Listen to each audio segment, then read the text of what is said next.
Tak boleh mari orang yang berat-berat saja mari daripada lubang-lubang berat. Nabi Ibrahim mari lubang berala. Pak dia ejen berala pak dia. Kafir seluruh dunia orang kafir.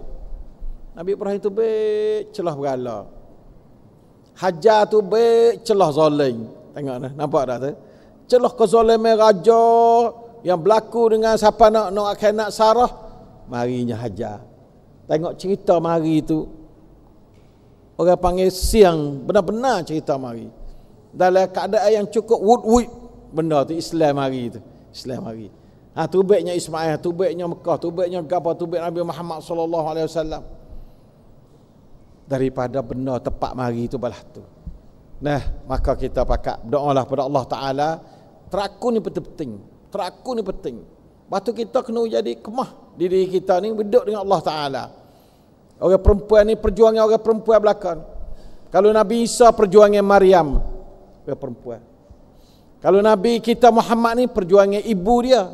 Nabi Ismail perjuangan ibu dia juga. Nabi Imam Syafi'i perjuangan ibu juga. Ni tokoh-tokoh ni peranan ibu saja. Ibu ni sebagai pembina, sungguh pembina manusia, sungguh ibu.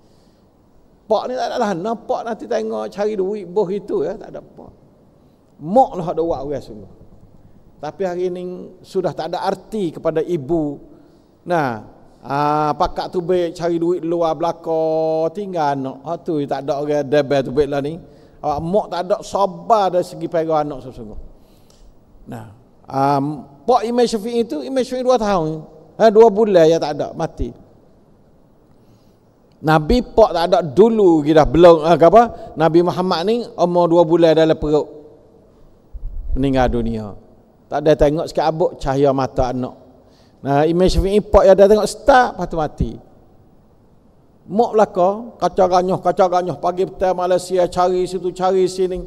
Sampai Imam Syafi'i tu berapa kali teriak. Mak yang kata tak apa anak.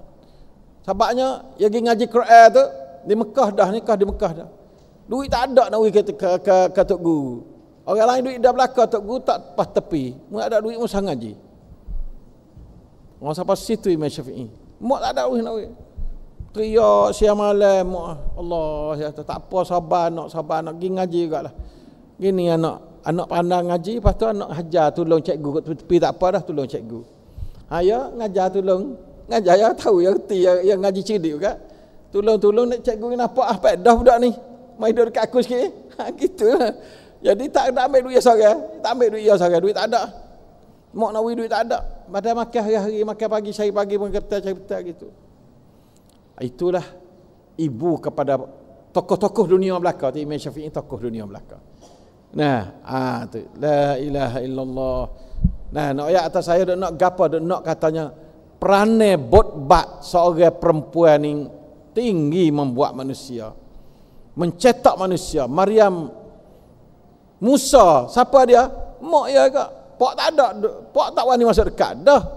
Masuk dekat. Mak ya juga Musa.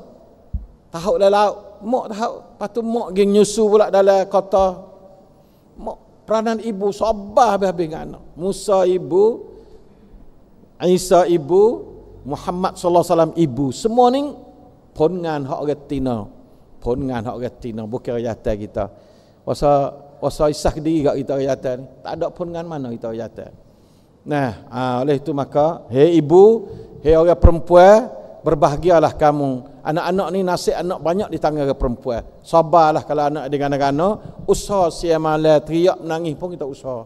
Lah ni penyakit banyak, nauzubillah min dzalik, penyakit banyak, jagalah anak dengan baik. Nah, ibulah yang paling banyak menjaga anak dan memberi kesan dalam pembentukan manusia. Tokoh dan tidak tokoh pun duduk di tangan ibu. Sabar banyak, tubiklah anak yang mulia. Tak ada sabar maka nauzubillah min dzalik.